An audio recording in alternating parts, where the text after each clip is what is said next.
Assis Paris-Lyon. Les vignes s'étendent autour de vous. Les fruits sont presque mûrs. Où allez-vous déjà ? La roche de Solutré. Vous vous imaginez là-haut, sur les prairies balayées par le vent. Peut-être même oserez-vous sauter en parapente ? Mais saviez-vous que cette colline, chantée par les poètes, a été le théâtre d'une légende des plus macabres ? Une légende qui nous fait plonger dans les méandres d'une humanité primitive, violente et assoiffée de sang. La mystérieuse chasse à l'abîme. Elle fit peur. Elle terrifia, jusqu'à preuve de son contraire. Chaque histoire commence quelque part. Chaque voyage a son point de départ. Chaque légende a ses racines.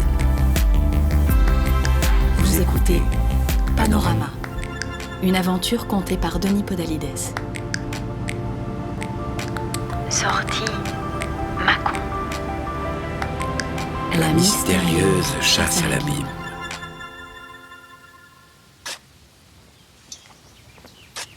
Tout commence en juin 1866, au pied du promontoire, au lieu dit du Crot du Charnier. Un homme à quatre pattes creuse la terre à la truelle.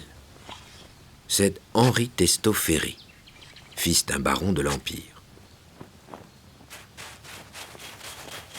Il s'est installé dans la région pour étudier les pierres. On le tient pour un original. Un peu plus tôt dans l'année, il a découvert 2 mâchoires de cheval au pied de la roche, puis un fémur de renne, quelques bouts de loup et des restes d'animaux qu'il n'a pas pu identifier. Intrigué, il a réuni 4 ou 5 hommes. Ce qu'il découvre est au-delà de l'imaginaire. En 2 mois, Testò-Ferry et son équipe mettent au jour pas moins de 200 squelettes d'animaux. On parle de magma osseux. Il y en a partout. La montagne tout entière semble reposer sur le lit d'un massacre. Des fémurs, des tibias, des crânes, des crocs, des griffes. Et encore ces corps à l'origine inexplicable. À moins de supposer qu'il puisse s'agir d'éléphants ou de tigres. Une découverte vertigineuse. Mais pourquoi ici en Bourgogne ? Se dit Testò-Ferry. Pourquoi ces milliers d'animaux morts au pied de la roche de Solutré ? Le chercheur est assailli de visions infernales, comme s'il avait mis à jour l'antichambre de l'horreur. Qui ? Quel roi ? Quel fou pourrait être l'auteur de ce carnage ? Testò-Ferry fait des rêves de tyrans sanguinaires. Les fantômes de chevaux galopent autour de sa tête en hennissant comme des diables.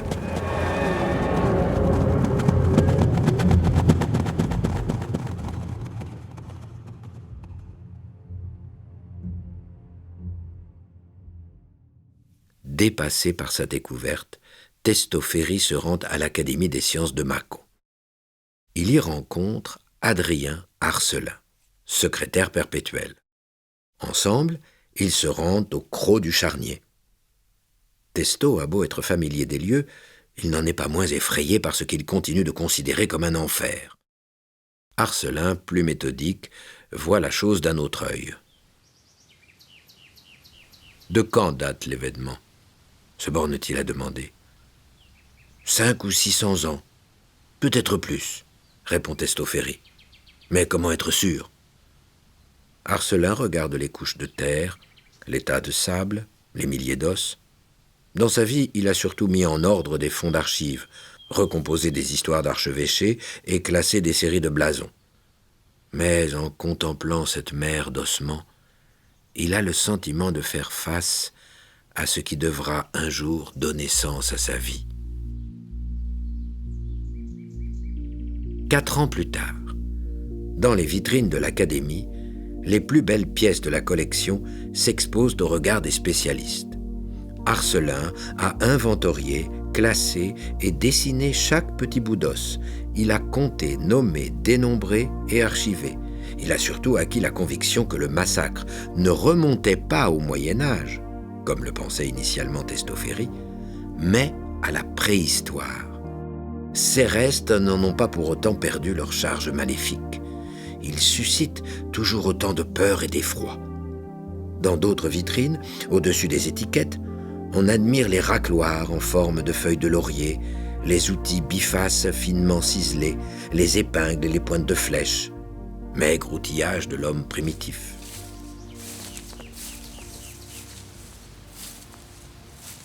Testoféry et Arcelin se retrouvent souvent au sommet de la roche et marchent sur les courtes herbes balayées par le vent, pour tenter de comprendre, encore et toujours.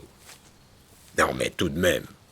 interpelle Arcelin. « Vous imaginez comme moi cet homme, ses pieds noirs, sa barbe longue, ses peaux de bête, ses bouts de bois, ses balafres, son arc, ses flèches? Mais comment voulez-vous qu'un homme aussi fruste puisse être responsable de la mort de 100 000 bêtes? Il y a des couches de cadavres sur 2 mètres de profondeur, c'est tout de même colossal. Vous pensez qu'il a pu faire ça au lance-pierre, vous? » « Avec un peu de ruse et d'industrie, répond Testoféry, nous sommes capables de bien des choses. Au loin, à l'horizon, on voit les vignes de Fuissé qui s'étendent jusqu'à Mâcon, les fumées qui sortent des cheminées. 6 mois plus tard, Testoféry est retrouvé mort dans son lit.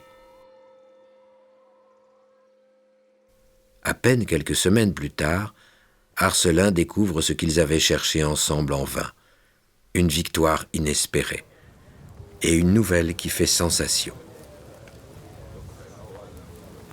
Le 23 août 1873, 500 membres de l'Institut d'anthropologie se rendent au Crau du Charnier.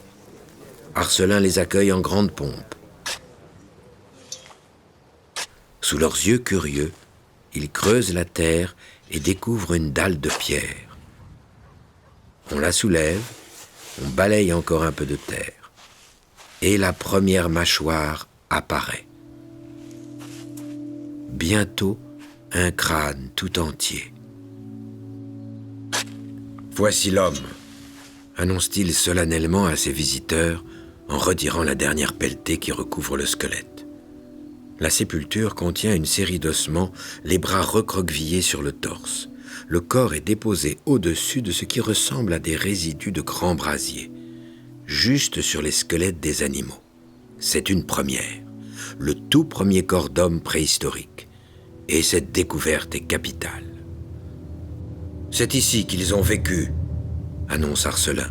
« Ici qu'ils sont morts, ici qu'ils ont exprimé leur cruauté. » Le fait que des squelettes d'hommes aient été retrouvés là prouve qu'ils étaient les auteurs de cet effarant carnage animal, pense Arcelin. Or, il n'est qu'une seule façon d'expliquer comment il a pu s'y prendre pour tuer autant, continue-t-il. Il ne les a pas tués un par un, mais par troupeaux entiers, avec une méthode nouvelle et terriblement efficace. Arcelin, d'un doigt tremblant, montre le paysage pour expliquer le mouvement des bêtes pressées par l'homme jusqu'à l'escarpement. « Vous voyez ce chemin-là ? Eh bien, d'après ce que je crois, c'est par là qu'il les a fait passer. Il leur a couru après, il leur a crié dessus, pour les amener jusqu'ici, les faire monter là-haut, à 500 mètres du sol. Il les a pressés jusqu'au bord de l'abîme, et les bêtes avaient tellement peur, acculées à la falaise, qu'elles se sont fracassées en bas, comme des moutons. J'appelle ça la chasse à l'abîme. En réalité, je pense qu'il y a trop de bêtes mortes pour que l'homme des cavernes puisse avoir eu l'idée de manger tout ça. C'était un simple spectacle. Un spectacle gratuit d'une cruauté extrême, mais qui lui faisait sans doute bien plaisir. La violence barbare s'agite dans l'espèce depuis l'aube de l'humanité. Une salve d'applaudissements marque la fin du discours d'Arcelin. Il dédie sa découverte à la mémoire de son ami, le regretté Testoféry, avant d'inviter les anthropologues à une petite collation autour d'un buffet. Arcelin est au faîte de sa gloire. Mais dès le mois de septembre, les premières rumeurs commencent à se faire jour. Un anneau de cuivre, aurait été retrouvé sur la phalange d'un des squelettes d'Arcelin. Des anneaux, du métal. Ces hommes n'étaient peut-être pas aussi vieux qu'on le pensait, et sa chasse à l'abîme n'était peut-être pas aussi sérieuse qu'elle en avait l'air. L'enquête diligentée par l'Académie de Lyon ne permit pas de tirer la chose au clair. Mais le mal était fait. L'image d'Arcelin écornée. Il fallut attendre encore plusieurs décennies pour comprendre ce qui s'était vraiment passé au fond de l'abîme. On établit avec certitude que les squelettes mis à jour par Arcelin n'étaient pas préhistoriques, mais dataient d'une période mérovingienne. Malheureux hasard. Sans le savoir, le cimetière avait été installé au-dessus d'un charnier animal qui, pour sa part, datait bien de l'âge préhistorique. Les squelettes de tigres et de mammouths en étaient la preuve indiscutable. Arcelin avait donc tort et raison à la fois, comme il avait tort et raison sur la cause de ces innombrables morts de Solutré. Les bêtes, soi-disant précipitées dans le vide, étaient tombées trop loin de la roche pour qu'elles aient pu être poussées par des hommes depuis le sommet. Mais l'homme n'en était pas moins l'auteur. Il avait vécu sur les roches de Solutré pendant 50 000 ans. Et sans être saisi d'une folie meurtrière ou rituelle, il s'était contenté de chasser, de dépecer et d'empiler, avec ses flèches et ses cailloux, les restes des bêtes qu'il mangeait, génération après génération. Il n'y avait là aucune cruauté, juste la vie comme elle va, qui est une autre forme d'abîme.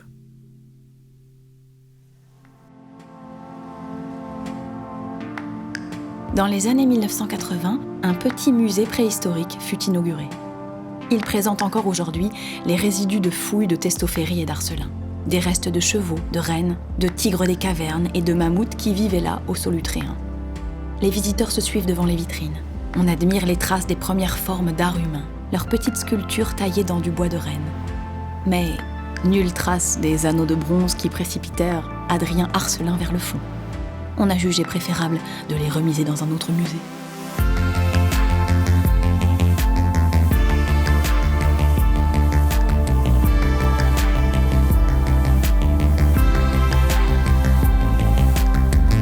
Amoureuses éperdues, Chevaliers illustres, créatures fantastiques, leurs vies légendaires ont marqué les paysages que vous traversez. traversées et laissé leur empreinte dans le cœur des hommes et des femmes qui s'y sont aventurés.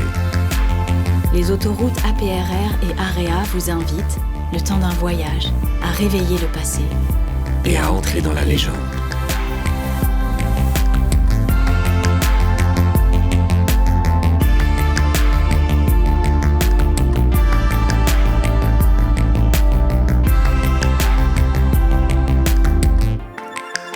Vous avez écouté Panorama, avec les voix de Denis Podalides de la Comédie Française et Juliette Roudet. Texte, Martin Kénéen. Musique, Germain Calsou et Charles Dolé. Réalisation, Anna Bui. À bientôt pour explorer d'autres itinéraires et d'autres légendes.